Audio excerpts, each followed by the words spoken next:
Merci de rester fidèle au programme de BB24. Madame, monsieur, bonjour et voici le sommaire de cette édition. Le Bénin célèbre lundi prochain la 13e édition de la Journée mondiale de lutte contre la corruption, une édition qui invite les jeunes à s'engager dans la lutte durable contre ce fléau.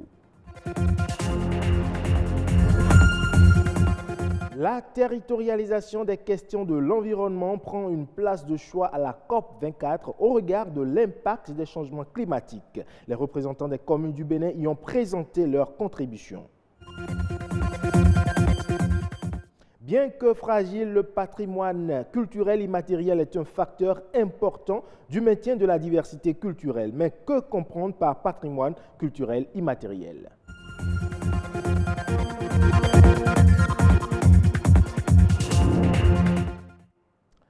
Cotonou abrite le premier sommet international pour le développement de l'électricité en Afrique. La rencontre, qui réunit près de 300 participants, vise à identifier les solutions pour une meilleure gestion des risques liés à l'approvisionnement de l'énergie électrique à moindre coût. Mis sous le thème « Assurer une meilleure sécurité de l'approvisionnement de l'énergie électrique à moindre coût à travers la gestion des risques », le sommet se veut une opportunité pour trouver des réponses pertinentes et innovantes au problème de l'électrification en Afrique. Les experts visent la mutualisation des expériences réussies et le développement des compétences. Au Bénin, les jeunes seraient les plus touchés par la corruption, raison pour laquelle ils doivent être mis à contribution pour lutter contre ce fléau. À l'occasion de la Journée mondiale de lutte contre la corruption, l'Autorité nationale de lutte contre la corruption, ANLC, met cette frange de la population au cœur de son programme. Reportage Clotaire Awekou, Ernest Tetegou et Amitié Sagwidi. Compter sur la jeunesse pour gagner la bataille de la corruption, c'est l'objectif de la célébration cette année de la Journée nationale de lutte contre la corruption. Les jeunes étant les cibles vulnérables des actes de corruption, l'approche inclusive de tous les acteurs met en pole position cette importante frange de la population de notre pays estimée à 49%. L'Autorité nationale de lutte contre la corruption a fait un programme pour s'occuper de la jeunesse. Aujourd'hui, la jeunesse constitue près de 49% de la population du Bénin, sinon même plus.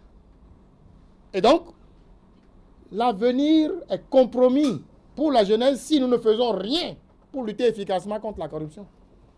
Parce que l'argent qui rentre dans les poches privées du fait de la corruption pouvait bien servir à réaliser des infrastructures socio-communautaires, à créer des conditions favorables pour que l'emploi puisse être au rendez-vous pour les jeunes, à faire en sorte que l'avenir de la jeunesse soit prospère dans notre pays. Et pour le faire, nous devons nous lever aujourd'hui pour travailler dans ce sens. Faire en sorte que ça puisse aller de l'avant pour que nous puissions, au lendemain, dire à la jeunesse, voici ce que nous avons pu faire pour vous garantir des avenirs meilleurs dans notre pays. Pour faire en sorte que l'horizon éclairci que nous souhaitons pour la jeunesse de notre pays puisse être au rendez-vous le plus tôt possible. Quid des impressions de quelques compatriotes? Le phénomène de la corruption, d'abord, c'est un problème, c'est un grand problème. Et ça gangrène notre pays. Donc, pour améliorer et corriger cette situation, il faut penser non seulement aux jeunes, parce que c'est aussi un problème d'éducation. Il faut sensibiliser bien les jeunes sur ce fléau.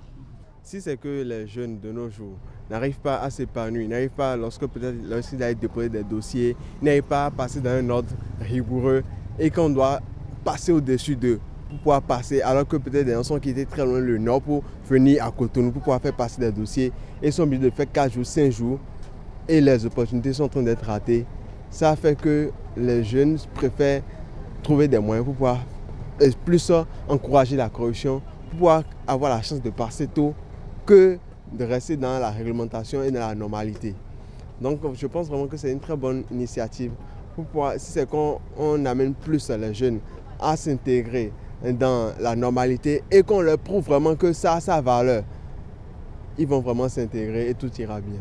Je ne vois pas pourquoi les jeunes s'empressent aujourd'hui d'aller à la hâte pour gagner leur vie et que d'ici à là, ils se retrouvent derrière les barreaux et puis bon, on se dit, qu'en est-il de leur éducation? Qu'est-ce qu'ils ont reçu comme formation et qu'est-ce que ça revient en retour pour la nation en général? Bon, on se dit, le Bénin, quartier latin de l'Afrique, en réalité, bon, si l'éducation ne répondait pas, ne reflétait pas le quartier latin, effectivement, donc ça ne donne pas une bonne image du pays. Donc j'exhorte plutôt les autorités à donner un cachet spécial pour cette journée afin que les jeunes soient plus motivés à développer leurs idéaux par rapport à cette journée. Déjà, les jeunes se sont plus ancrés dans la corruption pour s'enrichir leurs poches. Bon, ils luttent pour leur bonheur que de venir et d'exécuter le travail pour lequel ils sont vraiment engagés. Donc, vraiment, c'est le changement de la mentalité qu'il faut exhorter d'abord avant de vouloir éradiquer le mal lui-même.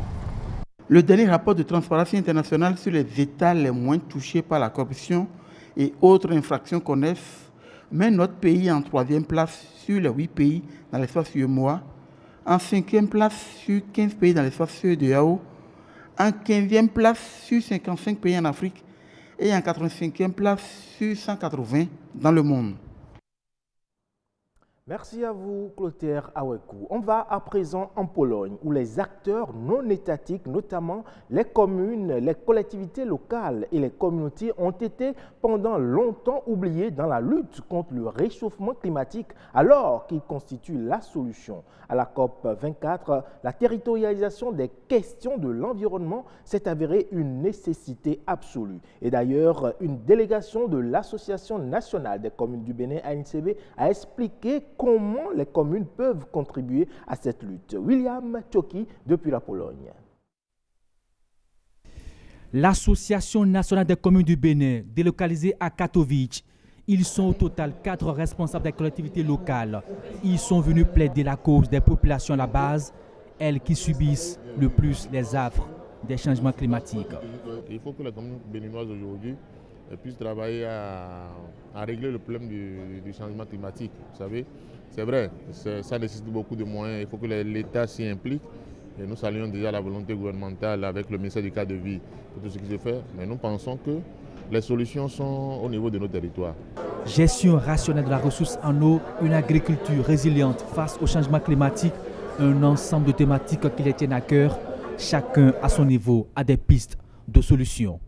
Vous ne pouvez pas être dans un quartier où vous vous connaissez, jeter des ordures n'importe comment. Il faut nécessairement aller les rassembler dans un endroit, assainir l'environnement, utiliser l'eau de façon raisonnable, faire un certain nombre de choses qui avancent simplement la communauté vers un mieux-être. L'utilisation ou l'exploitation, je veux dire, donc de l'eau de surface soit aujourd'hui une priorité, parce qu'à vouloir utiliser par exemple l'eau de fond telle que nous le faisons aujourd'hui, on n'a pas la garantie avec les arbres liés au changement climatique, on n'a pas la garantie que d'ici 50 voire 100 ans, que les générations à venir auront toujours les mêmes potentialités, les mêmes ressources que nous avons aujourd'hui. Ces maires du Bénin ont avalé des milliers de kilomètres pour venir convaincre certains partenaires, les accompagner dans leur démarche responsable face au dérèglement climatique. Cotonou avait déjà enclenché à l'occasion de la COP23 à Bonn des projets de partenariat avec certaines institutions internationales telles que AICLE. Donc notre démarche ici, c'est d'approfondir nos démarches. Notre démarche aussi ici, c'est de capter des partenariats qui puissent nous aider à assainir durablement la vie de Cotonou. Au titre déjà du budget à venir, nous avons inscrit une ligne appelée changement climatique. Et cette ligne est alimentée du fonds communal et qui pourra attirer des partenaires financiers au développement. À côté des collectivités locales, il y avait la société civile béninoise, Social Watch et une institution républicaine, le Conseil économique et social. Même combat, même détermination accompagnent les autorités étatiques dans l'élaboration d'un véritable plan d'adaptation au changement climatique. Nous voulons faire booster un peu l'élaboration et l'adoption de notre plan national d'adaptation et puis de la feuille de route afin que la société civile accompagne le Bénin dans la mise en œuvre. C'est d'abord pour que nous puissions nous informer, n'est-ce pas, sur les grandes décisions qui se prennent par rapport à ce secteur, mais aussi d'apporter notre contribution à travers des échanges, des débats qui se mènent sur les questions, les enjeux qui sont liés au changement climatique. Ces différentes institutions invitent à une prise de conscience collective. Ici à Katowice, elles sont venues affûter davantage leurs âmes face au démon planétaire, le changement climatique. Une note culturelle à présent pour dire que tout pays doit être reconnu par ses identités culturelles. Et le Bénin, d'ailleurs, par sa culture, ne déroge pas à la règle à travers son riche patrimoine culturel immatériel. Mais que comprendre par patrimoine culturel immatériel et quelles en sont ses caractéristiques? Réponse dans ce extrait de Lazare Migrant et de Louis Koudobo.